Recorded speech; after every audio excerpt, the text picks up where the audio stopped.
Greetings, fellow noobs, and welcome back again for Game 4 of the MoFoSho Solo tournament. Brought to you by njfail.com and NJFail himself, who put together this tournament, got all of the players together, got them registered, did his best to host and organize and bring together this tournament. Everything, as often happens in tournament, particularly online tournaments, where you're really depending on the players to be present and get on board and be on their game. It's very difficult to have a situation where everything comes off really well. They didn't exactly have that kind of situation with this tournament. Again, it's my understanding that there were some connectivity issues with BattleNet. There were some players that didn't show up. There were some players had to forfeit, so all the brackets kind of got wrangled, from what I understand. But there were plenty of games played. I got a long list of replays, but not a lot of... There were rounds that didn't have any replays. There were rounds that had some replays, and other replays were missing. There were sets that were incomplete. As we see Zog once again taking the early expansion. Seems he's done so in every game thus far. And which I'm surprised, particularly in the last game, because he got out the early expansion and was still able to put on that early pressure and end the game in under 8 minutes with that Roach Rush. That is very powerful as a Zerg player. If you're able to not only expand early and get your natural expansion up and running, but also send out what amounted to a 12 Roach Rush within 7-8 minutes, and overwhelm the early expanding Terran player. Pretty impressive by Zog, I think. Not the most exciting game to watch as far as entertainment value, but as far as tournament play, I mean, that's pretty good. When the idea is to win and to get in there and destroy your opponent as quickly as possible, that was pretty impressive play by Zog. Lyra, I imagine, going to perhaps shy away from going after that early expansion like he did in the last game, and perhaps going to try this time instead to have units to defend when that early push comes. Who knows if Zog's going to do the same kind of push, but he's already got the drone transfer going, 6 drones going to the new base, and that metabolic boost is down already. We've already got the first Zerglings out looking for some Terran blood to spill. But we do have the early expansion going down by Lyra in what is normally a safe map to do that on. These Lings are going to just get up here and peek, and they're going to quickly meet these Marines who are going to say, "Uh-oh, no, none for you. You do not get to chew on my supply depots, thank you very much." And so the Zerglings will run around and they will go chew on these destructible rocks, which is the main feature here on Jungle Basin. The backdoor rocks, much like Blistering Sands, except here they protect your natural expansion.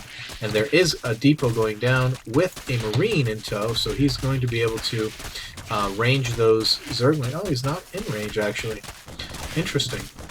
Oh, he does finally see them, and he is able to shoot. And that's really funny that Zog is moving his Lings just out of the range of that Marine, but now with this Marauder, a little bit greater of a range, going to be able to knock those guys out no problem. However, we do have that 1-1-1 build. Oh no, production down! Ah! We have a Banshee coming out for Lyra. Stim pack going down, And what do we have happening over here in Zog country? We do have the Baneling's nest up and out already, but no Roach Warren as we've seen the last 2 games, so we're not going to see that early Roach push that we saw in the last game. So perhaps there will be more of a macro game this time. We do have a Banshee out, and he is chasing down these Zerglings.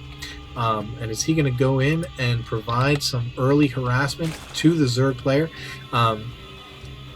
Very good idea, considering that the only anti-air units out right now are these Queens. But we also see a large number of, yep, here comes the Banelings.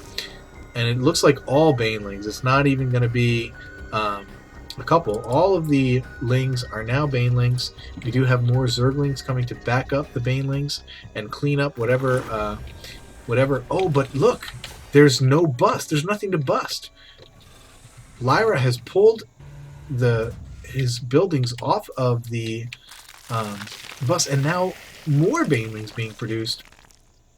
And we're seeing Zog take a third, very early third, right here in the middle of the base. Man, we have 4 barracks, factory. We've got the combat shield down. We have already gotten Stim out of the way. We're mining pretty strong at both bases here. Here come the Banelings up the ramp, quickly going to take down that supply depot and the tech lab that was previously on.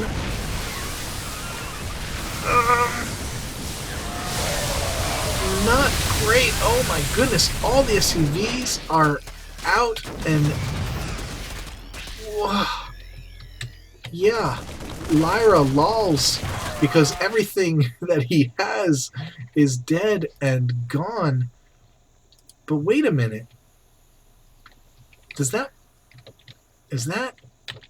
man?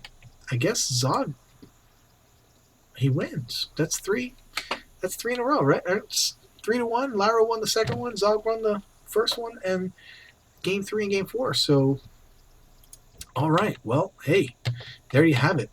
Zog has won the MoFoSho Solo. Unless the games were out of order. I don't know. I have one more replay, so they must have been numbered incorrectly or something. So hopefully when I look at the last game, I'm not sure. Yeah, it's going to be kind of weird. Anyway, huge Baneling crush takes Lyra down in game 4. Maybe they play game 5 just for S's and G's. I don't know. But we're going to find out, because I'm going to load up that replay, and if it's a game, we're going to cast it. So I hope you enjoyed game 4, and I hope you enjoyed this best of 5 thus far, 4 games in. And I hope we didn't ruin it and get them out of order or something. But I am casting them in the number with which they are given to me. So if it happens, it's not my fault. I promise. I swear I didn't do it. All right. But again, another short game. All right, congratulations to Zog. That's game 4, and I will be back with game 5.